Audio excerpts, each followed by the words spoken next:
Guys, in this next decade of life, from 2020 to 2030, there are absolutely four levers you must pull to hit what I call an exponential millionaire. There's a disruption happening. I've been looking forward to the disruption in the sense that the democratization of a lot of the resources to this extent has never happened before.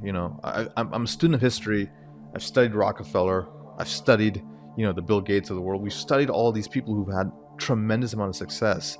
But it's amazing now that it's so much easier to hit the goals that we want to become, 7 figures, 8 figures, 9 figures. And you don't require huge teams. You don't require huge capital investments. You don't require huge talent banks.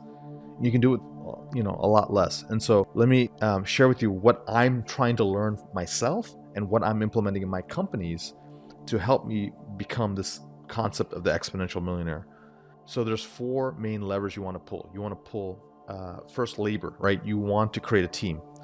And the cool thing is, initially during the Industrial Revolution, you need to run a factory. You need to have 100 people in your company, 500 people, 1,000 people, 50,000 people. They're saying in the future, you only need 3 people to become a unicorn company. A unicorn company is a company that hits $1 billion of evaluation in a short amount of time. And very few companies can go from that in less than 12, 13, 36, 48 months.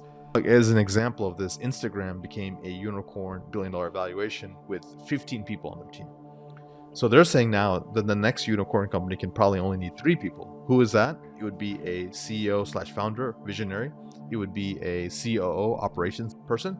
And then it would be a chief AI officer who would have an army of AI bots and virtual intelligence supporting the creation and the execution and the delivery of whatever the product or service is. So that's pretty cool. So labor is important and it's needed because, as the book says, it's never about how, it's usually who. If you can get the right who's, you can get the things done. So stay in your zone of genius and use this concept of labor. Next concept is capital. You must learn to raise capital. At the beginning, the capital outlay was really extensive and expansive. Like you needed to have, to start a company, a factory, a business, a prototype, 50,000, 100,000, a million, 10 million, 100 million, right? Similarly, when Elon Musk started SpaceX, the cost to, I think, send a rocket up in space was hundreds and hundreds of millions or even approaching billions of dollars. And now it's going down to just 7 figures. Like I think you can launch a rocket into space for like $1 million or like a couple of million. So capital is now being reduced. And now to raise capital, for example, in my company, Viking Capital, we raise capital that is pretty impressive, but it used to be in only the realms of institutions. And now in the hands of a common person, I don't even have an MBA and I've raised $250 million.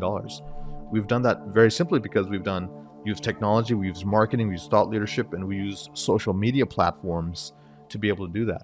So now you can raise capital in a quick way.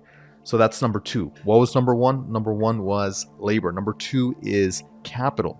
Now, number 3 is a sort of a 2-pronged approach. They call this permissionless leverage. The first 2 required permission. You required people to sign on to your company to work with you as labor, and people needed to buy into your company and invest capital. These next 2 are permissionless, and so that is code and media, right? Essentially eyeballs. How do you control eyeballs? With media and code. And I would say I'd break code down into programming code and, creating software, creating programs and things like that, or using AI, which is codeless advantage, codeless leverage, right? You don't need to learn code. You need to learn how to interface with the AI to be able to use that. So if you can grow eyeballs, and so the new entrepreneurs, the Grant Cardones of the world, the Gary V's of the world, the Alex Hormozi of the world, what are they doing?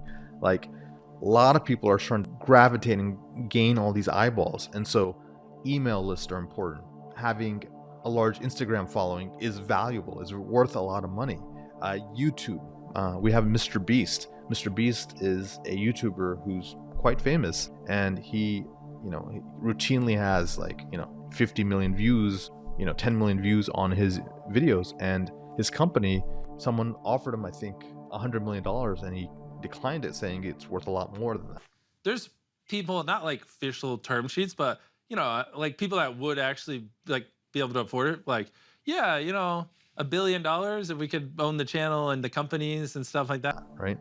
So he may become the first YouTube billionaire the way things are going.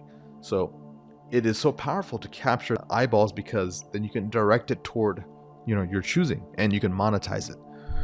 So by using these 4 levers, you can become an exponential millionaire in a short amount of time. And it does not matter your background. You can be a janitor, you can be a physical therapist, you can be a dietitian, you can be a physician, an architect.